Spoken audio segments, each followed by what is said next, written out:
What's going on, everybody? Today, I'm going to talk about the utterly horrifying economic catastrophe that we have just entered. And I'm going to try to contextualize it a little bit with some discussion of where things stood before the pandemic hit. And anyway, I am not an economist. I did spend a lot of time learning about finance during the great financial crisis, and have, read extensive Marxist theory stuff on this. I don't want to get too technical or academic on this. I want to stay pretty much fixated on, things that people can understand who don't really want to obsess about the way financial markets work and things like credit default swaps work and all of that. So let me begin by noting that having my own economic depression this morning as I realized I missed my weekly unemployment certification. Apparently, turns out I can still get my check, but I went through a little bit of that sort of deep existential sadness this morning. Nonetheless, I think what's important when we begin to try to understand what's happening is to try to comprehend the scale and to try to comprehend the fact that we can't comprehend the scale of what's going on. And what I mean by that is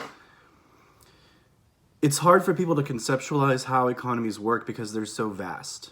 They're so complex. To cut through the numbers, you need, higher mathematics.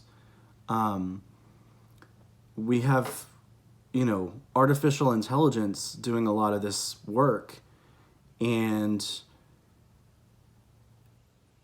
that's just a consequence of how many people, how many transactions, the depth of economic activity that goes on in this globalized modern capitalist economy. And so, that should be a starting point, is trying to understand that things are very complex and they're very counterintuitive.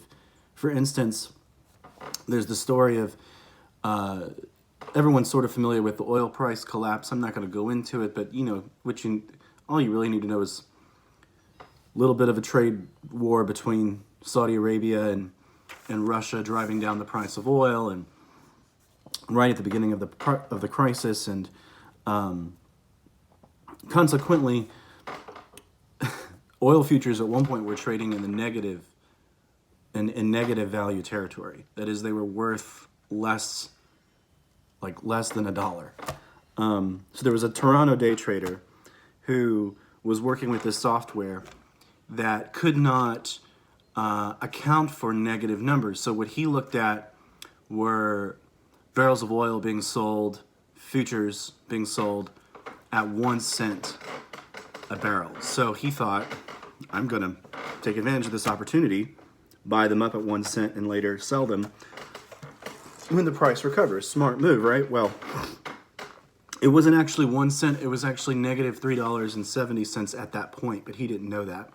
He bought a bunch of these future shares, and then what came next was, for the rest of the day, oil, when he bought these shares, it was negative $3.70. By the end, it was negative $37, and he ended up owing a company $9 million, which is mind-boggling and hard to understand with, how stock or how futures work versus, traditional stocks. But nonetheless, that's just to wrap your head around it. Now, before the pandemic, we were going through what was called a recovery from the Great Recession, but it's a kind of misnomer because it's capitalism as a system does have these long patterns that we can observe, and they're not entirely mechanistic, and they do respond to the agency of human beings. Anything from class struggle to warfare can affect this, and in this case, a pandemic. But what we were experiencing was a recovery in profits and stocks. And even the recovery in profits was very slight, very, very, very slight. And a lot of it was driven by a whole series of financialization schemes, moving money around kind of stuff. But we had stagnation in wages, we all know this, declining benefits, in as much as benefits were, enjoyed by workers, they're less than what they were before, and increased precarity. And that's a term, I think, if you're a layperson trying to get a handle on what defines modern economics as opposed to, the way folks who grew up in a system in which they could have a career that was more or less secure for their whole lives. And then there's the rest of us now who are moving from job to job, firms rise and collapse, et cetera, et cetera. So, to really sum it up, we use the term precarity to describe the working conditions of workers today. Now, there's a lot of critique and pushback on this, and I think when you try to think of a precariat as opposed to proletariat, or as opposed to other working class folks, you're really venturing into problematic territory. I only use it here to describe the situation of workers who are actually working. Now, in the United States, it's particularly problematic, of course, because we have the tying of our work to tying of our health insurance to our employment status. So, if you're suddenly unemployed, you're suddenly also not insured. So that's a double whammy. And it's this precarity that defines even people in the middle rungs, people who are more or less wealthy too in the United States, find themselves over leveraged. They find themselves in situations where they can't access liquid money. I mean, even apparently there are billionaires who are experiencing this problem where, all of their holdings are inaccessible to them, and they find themselves in situations where they're cash starved even though they're billionaires. It's bizarre.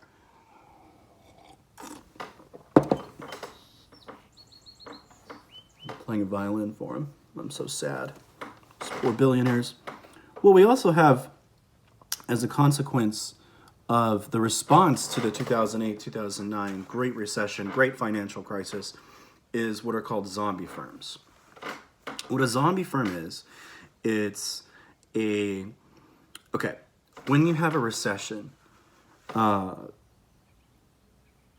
weak and underperforming, non-competitive capital is wiped out by other forms of capital, okay? That's typically how we describe capitalism and its crises as creative destruction. And of course, there's the actual destruction of human lives is really horrible, but there's a certain logic to the way the system works, and you have to wipe out these uncompetitive capitals in order for there to be an actual recovery. And we didn't get a lot of that in the Great Financial Crisis and the Great Recession. A lot of firms were wiped out, but quite a few have been on life support, living off of everything from loans that essentially amount to free money to actual bailouts and so on. The reason this happened, in part, was there was a legitimate fear of a kind of unprecedented seizure of financial exchange, generally speaking, that would have resulted from the Great Financial Crisis. Had there been no aggressive quantitative easing by the Fed and no bailouts and so on, there would have been a cascading failure of credit that would result in essentially I don't know how to describe it, a currency collapse everywhere. Money would sort of not make sense at a certain point. It's hard to fathom where things would have gone, and they were compelled by force of circumstance, the Treasury Department, the Fed, the European Central Bank, the Bank of England, and These forces were compelled to act because of what they were facing, which was just unfathomable. And this was a crisis brought on by the very logic of capital itself. So, nonetheless, the consequence are these zombie firms. So, going into the current crisis, we have a lot of firms that are already unprofitable effectively. And that's why they're already needing bailouts. And, a lot of Republican and Democratic Congress people are raging about this and saying, how is it that you've come through on the other end of the great financial crisis and you're still, like 2 weeks into this crisis and now you already need a bailout? How is that possible? How did you not prepare yourself? Well, you all designed the system and you let it go and didn't reform it in any significant way. The Dodd-Frank bill was something, but it wasn't much. So anyway, another thing that we have going on here is, in as much as these companies have received money, a lot of them have been using that money in unproductive ways. Instead of investing in the economy or in the productive scale of their companies and so on, they've really spent a lot of their money in stock buybacks. And essentially that's just a way of artificial inflation of their stock value. And you can see why they have motivation to do that, because they're the main stockholders, right? So as for the rich themselves, they typically aren't investing either. Mostly they are, to the extent that they're doing anything that's remotely investment oriented, it's charity. And investment in charity is not exactly productive economic activity. And it's not done for, actually addressing social inequality. It's, to create a certain image for themselves and their class. And it's, at best, it's for maintaining stability. People don't starve and die on the street, which would look bad.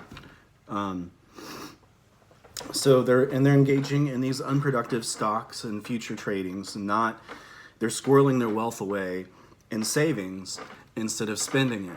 And they're squirreling their money away in tax havens. So this is one of the reasons why big tax cuts aren't actually, in terms of classic stimulation of economies, Keynesian style, New Deal, World War II, post-World War II style, one of the reasons why these tax cuts don't work so well is that if you tax the money and the government spends it, then you can coordinate the spending and ensure that it's spent, and you can see, you have the receipts, you have one spender and all this stuff. Now, if you instead do tax cuts and these rich folks end up with a lot of money on their hands, what they do with it is either, as I said, invest it unproductively, or they don't invest it at all.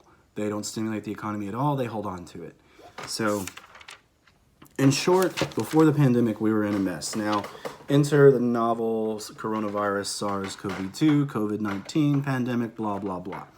So far in the United States, at least 33 million people have lost their jobs. That's an entire decade's worth of jobs lost in a couple months. And that is an underestimate. Further, we should point out that is the entire workforce of half the states in the United States. So, $700 billion at least has been spent to keep small businesses afloat. A lot of the money was misallocated, and it's all gone. That $700 billion is all gone, and things are still bad for those firms. Universities are losing incredible sums. The University of Michigan estimates it needs $1 billion bailout. My school, the new school, expects a loss of $130 million by the end of 2021. It's estimated in some quarters that universities and colleges could need $200 to $300 billion just to finish the calendar year, and stay in the black or close to it. States and cities are going bankrupt. New York City says that it needs $7.4 billion. New York State, another $13 billion. In states and And cities can't deficit spend like the federal government. They're not governments in the real sense. They're not sovereign governments. This is one of the weaknesses of the United States, is having this extreme decentralization of power.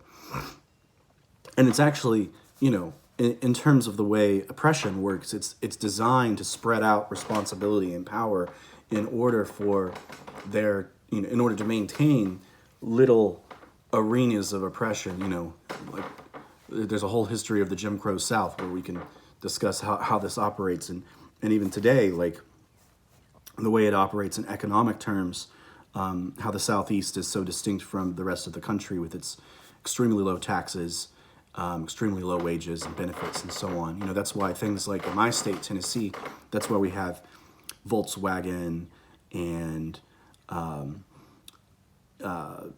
Nissan and other, European and East Asian car companies moving here, as opposed to Detroit, right? So, neither here nor there. Nonetheless, they can't deficit spend, and so they need money. And of course, Senator Mitch McConnell has very famously said that states should just declare bankruptcy. Eventually, in a long-term scale of this is going to be extremely destructive. People rely on pensions. What if they can't receive their pensions? What if states have to lay off essentially half their workforce? We're going to end up in a situation very soon where we have to function with employees who aren't being paid. That's what's going to end up happening in the long run if something isn't done to plug these holes. Because a lot of this work is actually essential. It has to be done. But there might not be any money to pay them. So they might be having to go to work and not getting paid. This has happened in places facing severe economic depression. Greece is a prominent example. So anyway, assuming that the reopenings don't just completely shut down in the face of massive spikes in caseloads, and that doesn't look good given the numbers that we're looking at. My county, Rutherford County, is on the list of the White House task force counties to look at in terms of a spike in cases. So that's comforting. A lot of that might be able to be traced to the Boulevard Terrace nursing home, which I used to deliver to when I worked at a Chinese restaurant and a pizza place at the same time. But still, it's a lot of people. There might be an outbreak also at a friend's workplace that is, his workplace was declared essential. He'd been working throughout all of this, and yesterday was 1 positive test. Now it's 3. We'll see. So even with the opening, imagine restaurants operate at the margins. They're barely functioning. Imagine them operating at 50% capacity. How is that going to work? And if it does work, it's gonna work with 50% fewer staff eventually. So that's laid off people. That's people who lose cash, who lose paychecks. In the restaurant industry, probably not health insurance, but maybe. So hospitality, travel, hotels, without conventions, what are they going to do? Conventions are how they survive. You've got agricultural companies and farmers dumping product that they can't sell profitably. We've got idling oil tankers, the sports industry, film. Capitalism requires rapid, uninterrupted motion. Otherwise, it just kind of grinds to a halt and dies. And then other non-market, non-capitalist measures have to be taken to maintain it. It can't sustain a freeze. And I mean anywhere.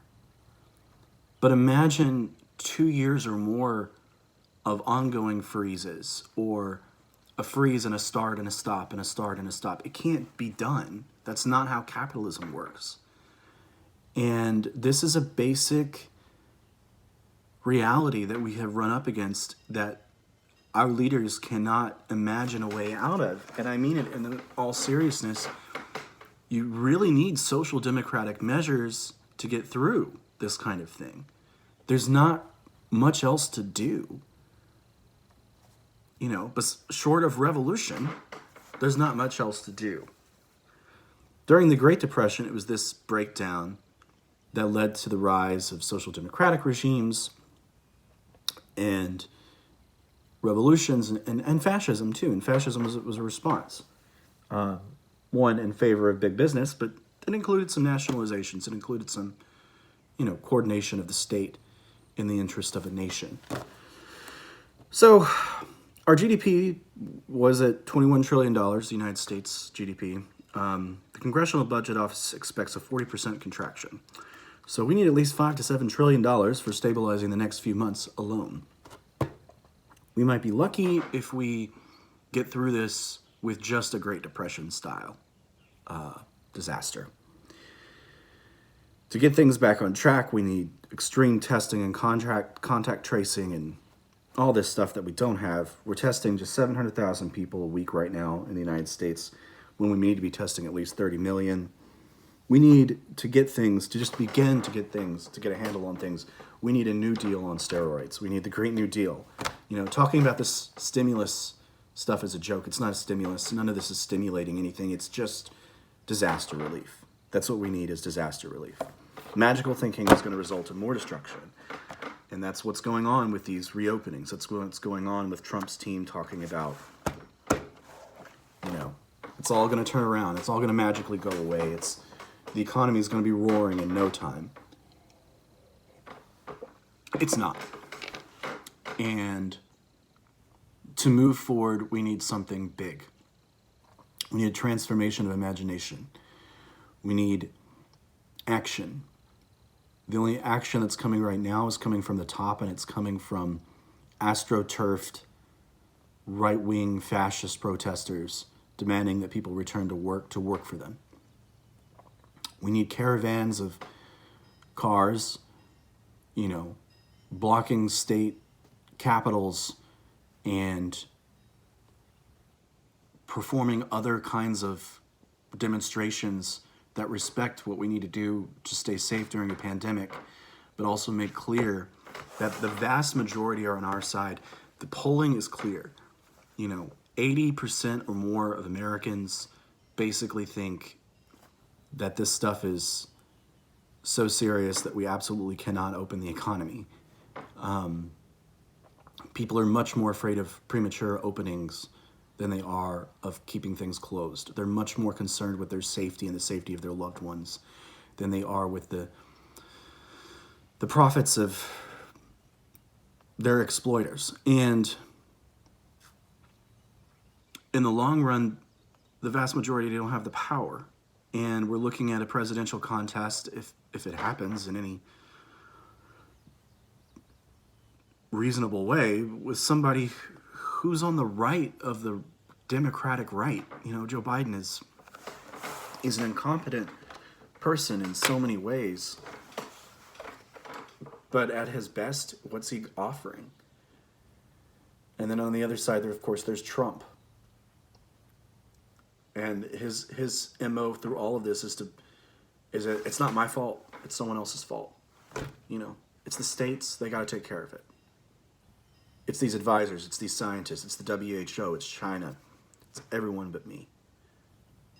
He ended a press conference the other day after being questioned by a few women reporters. He got annoyed and he just took his toys and went home. That's what we're facing. Catastrophic crisis on a scale that is truly unimaginable, truly unprecedented, that hits every aspect of our lives. Economic, social, interpersonal, psychological, our children, their development.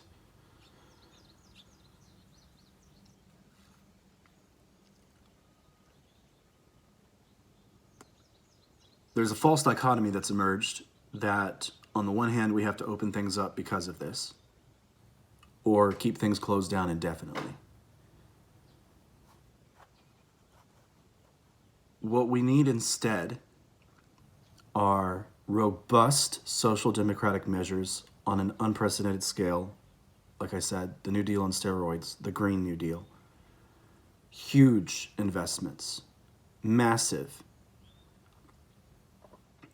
We need coordinated medical policy.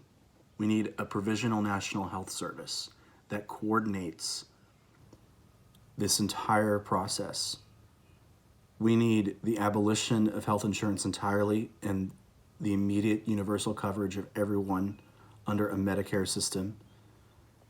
You know, the fact is that millions of people are losing their health insurance in the middle of a pandemic. It's a problem we can fix. It's not necessary. We need adequate personal protection equipment for doctors and nurses first, and then for workers second, and then for the entire population. We need educational programs about this stuff, running day and night, radio, television, commercials, interrupting our phones. We need contact tracing, serious contact tracing apps. A message comes to your phone. You came into contact with someone who tested positive at this location at this time. You need to self-quarantine, get tested. And then whenever we need to get tested, we need to get tested. We don't need to have all these hoops we have to jump through. We need immediate universal basic income coming into us every week, you know. All rent, mortgages, debts need to be suspended. So I'm not joking about these. These are the basic measures that need to be done to avert an even more catastrophic outcome. Do you think there's any chance that these people are going to do it? I don't. The pain is going to get much worse. The crisis is going to get much worse. It's not going to get better. Reopenings are going to result in flare-ups and mass death. Already, we can see things are changing. We understand that it's not just a respiratory illness, that it attacks the kidneys, the heart, the brain. Children are dying in New York City now. Not a lot so far. I think it's 3 thus far, but 73 cases of some COVID-related illness that's similar to what's called Kawasaki syndrome. Anyway, in terms of hope,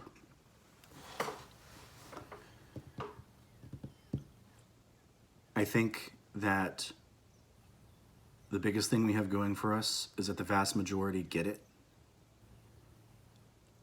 and they're not going to put up with bullshit for forever. Trump's base is never going to turn away from them. It's a death cult, but they're not the majority of even his supporters. His base is not even the majority of his supporters. However, I do worry that with the opposition being Biden, people aren't going to have anywhere to go. Facing this unprecedented situation, we have to have courage and we have to act with a sense of social responsibility and individual responsibility for changing things. We cannot be in denial. Denial can only go so far, and it's going to end in looking for scapegoats instead. They're going to blame a lot of people. They're going to blame anyone but themselves for this. We have to be the ones who are courageous, who take the right steps, who move forward. We are going to get through this. Our species is not going to go extinct. We're going to do it. But it's going to take a long time. It's not going away. The economic depression that we have just entered is going to be stunning.